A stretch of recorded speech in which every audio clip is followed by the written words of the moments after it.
Halo sobat semua, bertemu lagi dengan saya Rama. Di video kali ini saya akan menjelaskan tentang Harmful Alga Blooms atau teman-teman kenal dengan HABS.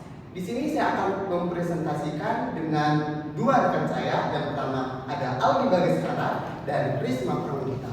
Oke saja, tidak. Baik teman-teman, sebagai materi utama di sini saya akan membuka. Kita akan menjelaskan mengenai Harmful Alga Blooms. Sebelum lebih jauh kita tahu dulu apa itu Harmful Alga Blooms. Jadi HABS ini terjadi ketika koloni alga atau fitoplankton tumbuh di luar kendali dalam air laut atau tawar. Nah, seringkali menghasilkan racun berbahaya. Nah, penyebab umum HABS ini adalah cyanobacteria, sering disebut alga hijau biru. Organisme bersel tunggal yang berkerabat dekat dengan bakteri tetapi melakukan fotosintesis. Nah, kita sering mendengar kata alga. Nah, lalu apa beda alga biasa dan alga berbahaya? Alga biasa ini selalu ada, umumnya tidak beracun, sedangkan alga berbahaya yaitu tumbuhan berlebihan dan menghasilkan toksin. Sedangkan HABS yang kita bahas ini, dia dapat mengubah warna air, membentuk busa atau lapisan tebal. Nah, mekanisme blooms ini terbentuk melalui pertumbuhan cepat dan perkembangbiakan alga masif, dipicu oleh nutrisi berlebih, suhu hangat, dan air tenang. Nah, kita lanjut peran cyanobacteria dan dinoflagellata. Nah, selain cyanobacteria tadi, dinoflagellata juga termasuk salah satu organisme penyumbang HABS.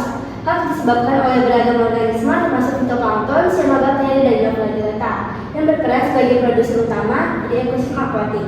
Cyanobacteria atau alga hijau biru adalah bakteri autotrofis. Ini autotrof itu penghasil bisa menghasilkan makanan sendiri.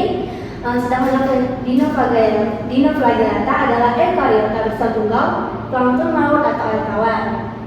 Selanjutnya, produksi toksin dan ancaman lingkungan. Banyak spesies dalam HABS menghasilkan toksin berbahaya bagi kesehatan manusia dan hewan serta menimbulkan ancaman serius bagi lingkungan. Nah, toksin alga menyebabkan penyakit pada manusia dan hewan, sedangkan deoksigenasi air mengakibatkan hipoksia. Jadi hipoksia ini kekurangan oksigen di dalam suatu cairan itu. Nah, selanjutnya kerusakan mekanis mengganggu organisme yang lainnya. Nah, kenapa HABS ini mengganggu organisme yang lainnya? Seperti yang tadi, HABS ini menyebabkan kekurangan oksigen dan organisme laut itu membutuhkan oksigen untuk bernapas. Jadi HABS ini juga mengganggu organisme yang lainnya seperti kematian massal pada ikan. Nah, kita lanjut ke faktor pendorong utama nutrien berlebih. Eutrofikasi dan sumber nutrien. Peningkatan mineral dan nutrien terutama nitrogen dan fosfor di perairan memicu pertumbuhan alga seperti nitrogen dan fosfor. Nah, nitrogen dan fosfor ini juga berasal dari aktivitas manusia. Nah, seperti pada suatu restoran, kita tidak tahu pasti ada jumlah makanan yang dibuang ke dasar laut atau ke perairan, itu juga menyumbang nutrien berlebih. Selanjutnya ada dampak masukan nutrien. Kelebihan nitrogen fosfor ini menyebabkan pertumbuhan alga berlebihan, mengganggu keseimbangan ekosistem akuatik, berdampak merusak ekosistem, mempengaruhi kesehatan manusia, penurunan keanekaragaman hayati. Selanjutnya ada peran aktivitas antropogenik. Aktivitas antropogenik ini adalah aktivitas manusia yang merupakan sumber utama masuknya nutrien berlebih ke perairan memperparah eutrofikasi. Penggunaan pertanian, sistem genetik yang buruk, dan limbah domestik dan industri. Nah, selanjutnya kondisi lingkungan yang mendukung HABS. Yang pertama ada suhu air dan iklim. HABS seringkali tumbuh subur di perairan hangat, meningkatkan suhu air akibat perubahan iklim. Terutama pemanasan global adalah pemicu utama. Nah, kenapa suhu di sini dapat meningkatkan pertumbuhan alga tadi? Karena alga pastinya membutuhkan sinar matahari yang baik untuk melakukan fotosintesis. Semakin fotosintesis terjadi, maka semakin subur alga tersebut. Selanjutnya, cahaya matahari adalah energi penting bagi fotosintesis alga. Intensitas cahaya yang cukup mendukung pertumbuhan alga penyebab HABS. Ketersediaan cahaya optimal terutama di zona aquatik memungkinkan alga berkembang biak cepat dan membentuk bloom. Selanjutnya, stratifikasi air.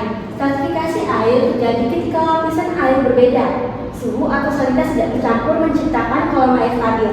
Kondisi stabil ini memungkinkan alga tetap di zona aquatik lebih lama, memfasilitasi akumulasi biomasa dan pembentukan HABS. Nah, selanjutnya materi kedua akan disampaikan oleh rekan saya, Aldi Bagaskara. Pada Aldi, saya silakan. Kebetulan di sini saya akan melanjutkan materi dari materi pertama, yaitu adalah buruk Harmful Alga Blooms. Nah, ya, ini ada ancaman ekosistem aquatik, kemudian risiko kesehatan manusia, kemudian ada kerugian ekonomi dan masalah kualitas air minum. Untuk ancaman ekosistem aquatik ini ada kematian masa ikan, mamalia laut dan burung kena toksin. Kemudian ada mengancam biota laut dan keanekaragaman hayati. Sering kita ketahui bahwa Alfum alga blooms ini bisa mengancam kematian masa ikan karena kelebihan toksin atau kelebihan nutrien. Kemudian ada risiko kesehatan manusia. Ini toksin alga membahayakan kesehatan dari penyakit akut hingga neurologis. Kemudian dapat menyebabkan hilangnya ingatan mirip Alzheimer. Kemudian ada kerugian ekonomi. Ini penurunan tangkapan nelayan secara drastis. Nah, dari Alfum alga ini kan ada kematian masa ikan. Ini bisa berdampak pada ekonomi manusia atau masyarakat sekitarnya karena kurangnya tangkapan hasil yang mereka dapati. Kemudian merugikan industri perikanan dan pariwisata. Sudah ini ada penurunan kualitas air bersih, yaitu masalah kualitas air minum. Kemudian ada peningkatan biaya pengolahan air untuk konsumsi. Selanjutnya ada dampak ekologis, kerusakan lingkungan akuatik. Yang pertama itu ada penurunan oksigen terlarut atau hipoksia. Pemanasan global mengikis ketersediaan oksigen di laut sejak 1960-an. Area perairan rendah oksigen meningkat 4,14 juta kilometer persegi. Diprediksi 70% lautan global dioksigenasi pada 2080. Kemudian yang kedua ada kematian organisme akuatik. Kadar oksigen rendah memicu stres fisiologis dan kematian masa ikan serta invertebrata. Alfum alga blooms atau HAP juga berperan dalam memusnahkan biota air. Kemudian tiga, gangguan ekosistem rantai makanan. Ketiadaan oksigen dan hilangnya spesies mengganggu keseimbangan ekosistem dan rantai makanan, mengurangi produktivitas lingkungan akuatik secara drastis. Kemudian ada krisis oksigen dan HAP merupakan ancaman nyata bagi keberlanjutan kehidupan di bumi dan keseimbangan ekosistem perairan. Kemudian dampak kesehatan manusia dari Alfum alga blooms yaitu ada konsumsi makanan laut terkontaminasi. Nah, makanan laut di perairan semat HAP dapat mengakumulasi toksin alga menyebabkan keracunan serius. Kemudian ada kata sungai air tercemar. Berinteraksi dengan air yang mengandung HAPs seperti berenang dapat menyebabkan masalah kesehatan seperti ruam kulit atau gatal-gatal biasanya. Kemudian ada jenis toksin dan gejala keracunan. Ini ruam kulit, gejala baby flu atau bersin. Kemudian ada gangguan pencernaan, masalah neurologis. Kemudian ada dampak ekonomi HAPs. Ledakan agak berbahaya atau HAPs menimbulkan kerugian finansial yang signifikan mempengaruhi sektor-sektor secara global. Nah, yang pertama itu ada kerugian industri perikanan dan budidaya. Menurutnya hasil tangkapan komersial dan kerugian pada sektor budidaya mengancam mata pencaharian. Yang kedua itu kemudian ada penurunan para wisata atau pariwisata.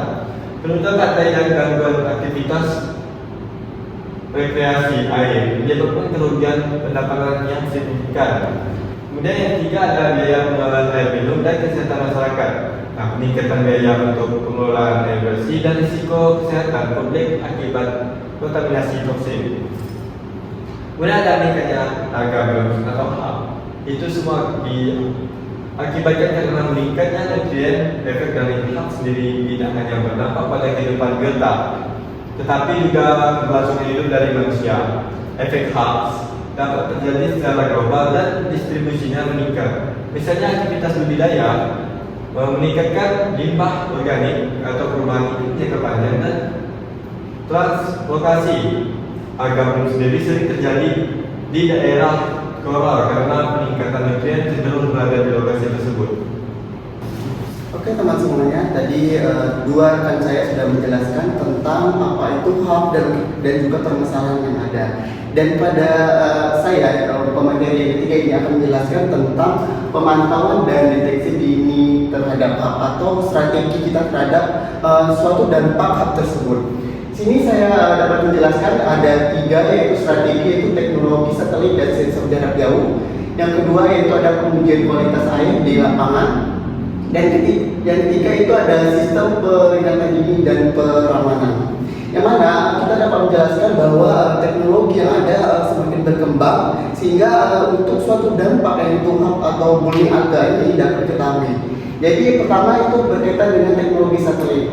Ini kita memanfaatkan satelit dari sensor canggih yang untuk mengumpulkan data dari jarak jauh, sehingga ini dapat mendeteksi radiasi elektromagnetik yang dipantulkan atau dipancarkan oleh air.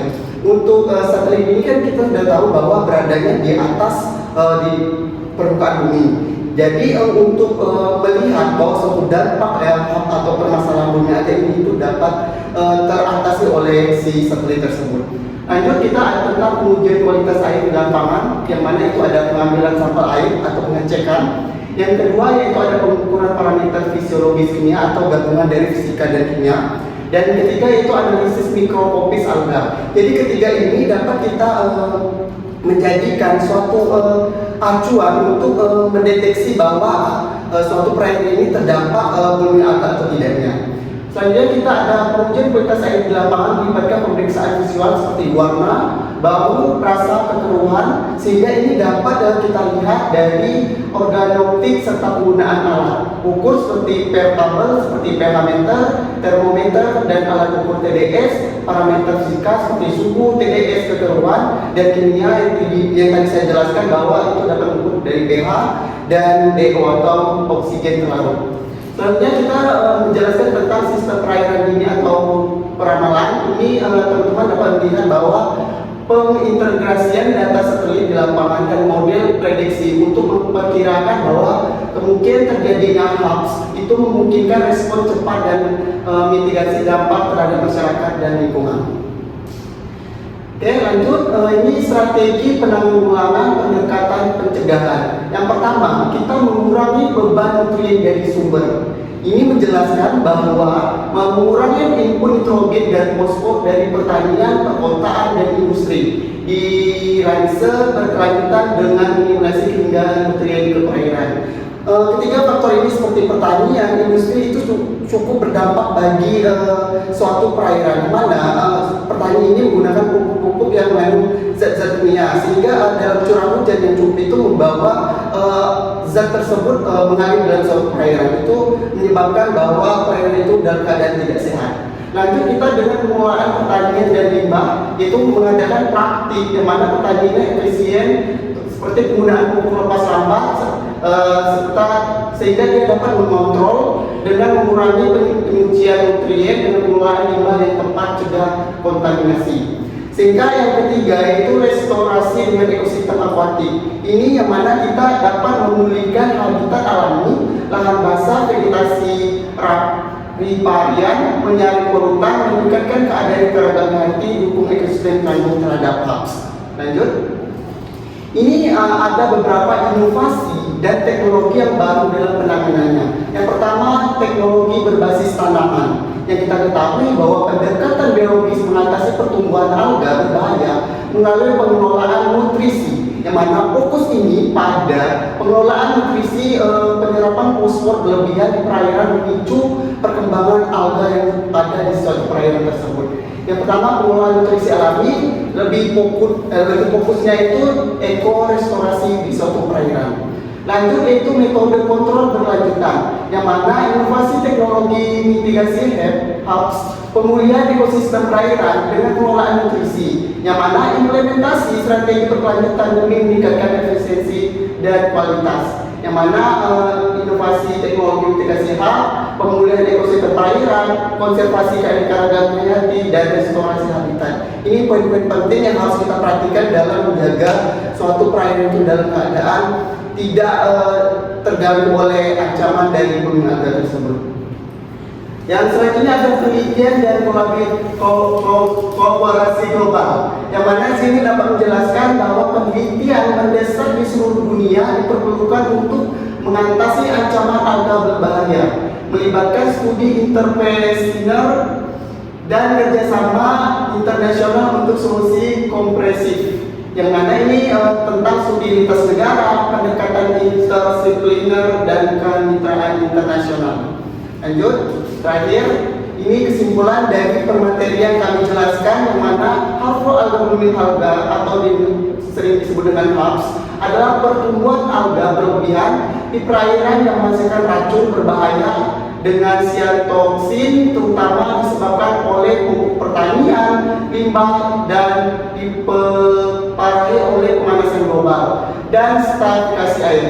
Hal ini menimbulkan dampak ekologi, penurunan oksigen, kematian biota laut, kesehatan keracunan, gangguan dan pencernaan, dan neurologis. Dan ekonomi ini merupakan dampak yaitu kerugian perikanan, pariwisata, biaya pengolahan air. Dan sehingga penanggulangannya dilakukan melalui pemantauan teknologi satelit, pengurangan beban nutrien, pengolahan limbah, restorasi ekosistem, dan kolaborasi penelitian global untuk solusi berkelanjutan. Baik teman-teman, berakhir sudah presentasi kami kali ini. Terima kasih yang sudah menonton. Jangan lupa like, comment, dan subscribe. Kami bertiga pamit undur diri. Sampai jumpa dan see you next time.